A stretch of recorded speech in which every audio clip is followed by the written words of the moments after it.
జరిగిందో ప్రమాదం ఇంకా తెలియదు కానీ తర్వాతకు మామయ్యకి తెలిసిద్ది. హడావిడి పోలీసులు జనాలు గందరగోళంగా ఉంది అక్కడంతా అసలు.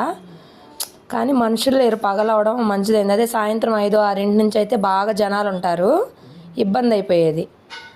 మొన్న శనివారం కూడా మామయ్య వెళ్ళండి అన్నారు, మాకు అసలు బాగోలేదు కదా అని మేము వెళ్ళలేదు.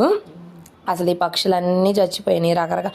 అసలు ఎన్ని రకాలు పెట్టారో చూపిస్తాను నీకు, చూడు. పాములు, ఇది ఉంటుంది కొండ చిలువ, రకరకాల పక్షులు, రకరకాల ఇవన్నీ. మళ్ళీ కుడుమ ఏమంటారు, అది ఉడుమే కదా, ఉడుము, రకరకాల చిలకలు అన్నీ. అసలు వాటి కోసమే వెళ్ళాం. గిన్నె కోడుల్లోనే తెల్లగా నల్లగొన్న కోళ్ళు, పెద్ద చిలక ఎంత పెద్దగా ఉండిద్ది, అవి అన్నీ పెట్టారు. ఇప్పుడు ఇవన్నీ చచ్చిపోయినాయి. అవి బాగా మంచి బోనులు లాంటి వాటిలో పెట్టారు. ముందు జనాలు పరిగెడతారు కానీ వాటిని వదిలించలేరుగా. అన్నీ అలా అయిపోయింది, భలే అయింది. అసలు ఏమైందో తెలీదు,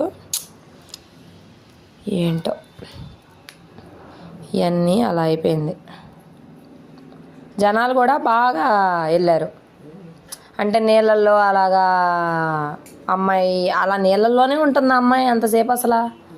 అసలు ఎలా ఉంటుందో అంతసేపు అర్థం కావట్లేదు. 2 ఉన్నారు, 2 బాక్సుల్లో చేపలాగా కిందంతా ఇదేసేసారు. ఇక నీళ్ళల్లోకి వస్తుంది, 5 నిమిషాలు ఉంటుందో, 2 నిమిషాలు పైకి వెళ్ళి గాలి పీల్చుకుంటుంది, మళ్ళీ కిందకు వస్తుంది అలాగా. కానీ ఇలా అవడం బాధాకరం అసలు నిజంగా.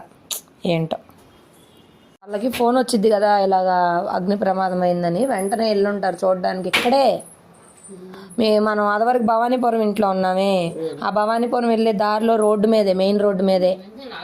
కానీ ఇలా జరిగింది, మొత్తం చాలా నష్టమే. పొగలు ఆగల, చాలా టైం పట్టిద్ది ఇంకా.